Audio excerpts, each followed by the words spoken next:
Hey Malzahn and everyone else, this is Joe. This is video 5. Just to recap, video 4 was talking about annihilationism, annihilationists versus hell believers. I ran out of time, so I'm continuing, so I'm not going to recap of whatever I went over. Watch video 4 to understand video 5, which is this video right now, because I'm not going back. Don't have enough time. Annihilationists agree that a loving God wouldn't torture forever His creation. That's one of their arguments, one of their points.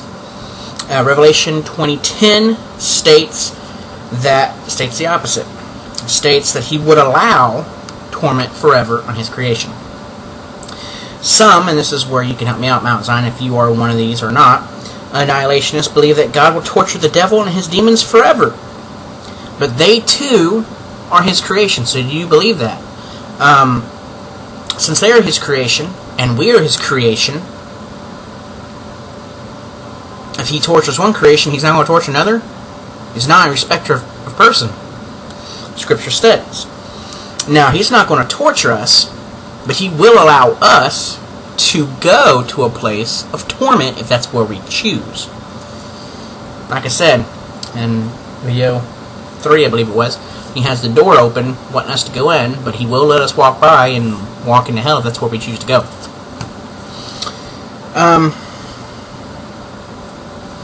Romans 11:22 states that we do not understand the kindness and severity of God. He is so great in kindness and so great in severity, we can't completely understand it in our tiny, pathetic, mortal minds. So to try to argue that God is so good that He wouldn't, and if He did, He would be a monster, is categorizing and limiting God and putting Him in a box, in a way. You may disagree with this, but I don't see how you could disagree with the logic that I'm using. Revelations 14:10 and 11 states that there are people in hell. So if hell is a form of non-existence, if it's just a metaphor for poof, you're gone, how can people be in something if it's not a place or a location? Yet again, another verse stating that hell is a place and a location because people are in it. Unsaved men spend eternity in the same place as the devil and the demons, Revelation 20:15. According to annihilationists and annihilationism, man is wholly physical and the devil is wholly spiritual, a created spiritual being. Yet, however, both are saved to be thrown into hell together forever, according to Revelation 20:15. So, therefore, Scripture shows that man is both physical and spiritual. Now and later, both the saved and the unsaved. To say that our souls are not eternal would be rebuking Revelation 20:15. In other words, you're saying it's not true, it's not right.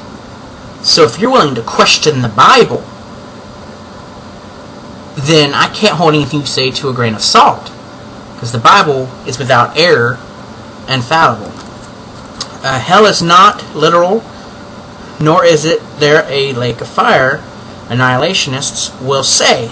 Jude 7 and 2 Peter 2 verse 6 refutes these false claims. They state that hell is literal, that it is a place, that it is located somewhere, and that there is fire in hell. In Greek, same words are used to describe hell as heaven. In Matthew 25 verses 46, heaven is used as the word, or the Greek aion,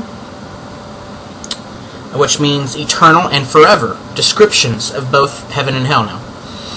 The Greek word aion means eternal and forever. In Matthew 25:46, it describes heaven this way, with the same Greek word aion. Hell in 2 Thessalonians 1:9, Matthew 25:41, only 5 verses before the heaven verse, in Jude 13 uses this exact same Greek word, aeon, to describe hell's eternal forever. So if you're willing to say heaven is eternal, that heaven is a real place, but yet they use the exact same word to say that heaven is forever and that it's eternal, and use it for hell, how can you say hell doesn't exist and it's not eternal and it's not a place? It's just complete annihilationism. Just gone. You're countering against the two. It's like saying, this is a pocket knife, yet this is not a pocket knife. Yes, this is a pocket knife. No, this isn't a pocket knife. There's no logic in that, sir. Then you have Anios. A-I-O-N, just like the first word, A-I-O-N-I-O-S. It's added on to it. It means eternal, forever, and ever. For heaven, you find this in Luke 18:30. That is the Greek word used to describe heaven. Also, it is found in Revelation 14:11 and Revelation 20:10 to describe hell. Heaven and hell are both described as eternal, forever, and eternal, forever and ever, with the exact same word in definition. So if heaven is a place that we get to go to, which you state, then hell has to be a place we go to as well. Because to refute hell, you refute heaven.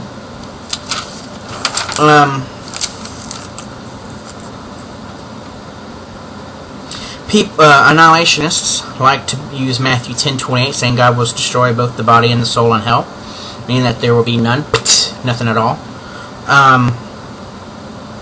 Matthew 10:28 says, "And do not fear for those who kill the body, but are unable to kill the soul, but rather fear him who is able to destroy both body and soul in hell." That is the verse in which you all use. Now let's look at the original Greek for the word kill. It's apokatino. I will spell that A-P-O-K-T-E-I-N-O, which means to kill. And then you got aplumni, A-P-O-L-L-U-M-I. It means to destroy, or not to destroy, to suffer. Destructional suffer. And now these are the verses which use aplumai. When it says, well, let's first go back to Matthew 10:20. Let's finish that one first. "And do not fear those who kill," apokakino, to kill, "the body, but are unable to kill," apokakino, "the soul. But rather," and here it comes in, "but rather fear him who is able to destroy," aplumai, to a destructive suffering, "both the body and the soul in hell." It says that you will have a destructive suffering. Your body and your soul in hell, your spiritual body. That means the worm that eateth you, but you never, that you never die, but it never dies. That's, you're being destroyed, but you're continuously always there. A destructive suffering. And then being forever on fire and things of that nature. It goes with the tortures of hell. It makes perfect logical sense. Now, also the other verses that use the word aplumai, which you all have been using to try to use as there is no eternal soul, unless God grants it.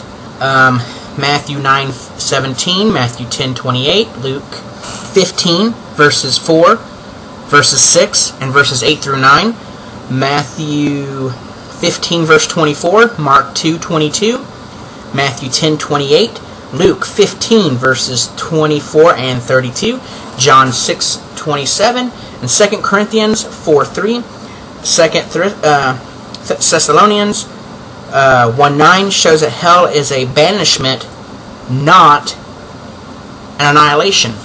You get banished to hell. So how can you get banished into nothingness? Something to think about. I'm going to go more into that in video 6. It says I got 15 seconds left. So, a lot again, in a short time, but very worth it. I'll see you in video 6, Mount Zion.